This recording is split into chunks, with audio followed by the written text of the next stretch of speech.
Hello, I'm Yang Cha. I'm going to read to you the fourth chapter of Hamlet. But I underestimated Claudius's cunning and the power he had over my mother.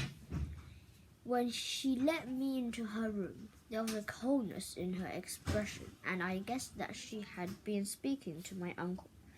Before I could say a word, she said, "Hamlet, you have deeply offended your royal stepfather. "And you have offended my dead father," I replied. Mother frowned at me, puzzled. "What do you mean?" she demanded. "You offended him the day you abandoned your mourning robes and exchanged for a wedding gown," I said. You married a liar and a murderer." "I won't listen," Mother shouted. She began to cover her ears with her hands, and I caught her hold of her wrist to prevent her. She had to hear the truth. Mother screamed in alarm, and then I heard a voice from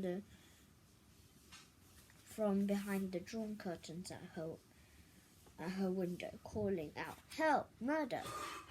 I was certain it was Claudius. Who would skulk and spy in my mother's bedroom?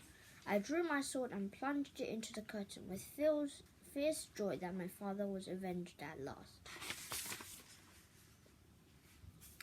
But it was the body of Lord Polonius that tumbled into a room. I had killed an innocent man. "You meddling old fool," I groaned. "What were you doing there?" "Following my orders," said a voice.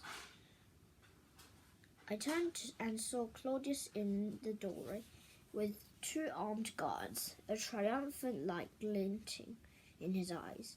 "I was afraid you might harm your mother if you were alone with her," Claudius went on.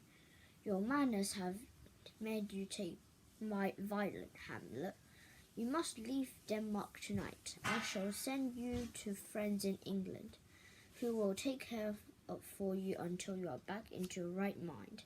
Guards, take the prince away." Neither my mother nor the guards saw the mocking smile that flickered on his lips. But as soon as I saw it, I knew that Claudius intended me never to return from England. I would be imprisoned, then secretly murdered. While I had been trying to trap my uncle, he had been setting a trap for me, and now it had snapped shut. That's the fourth chapter of Hamlet. Bye!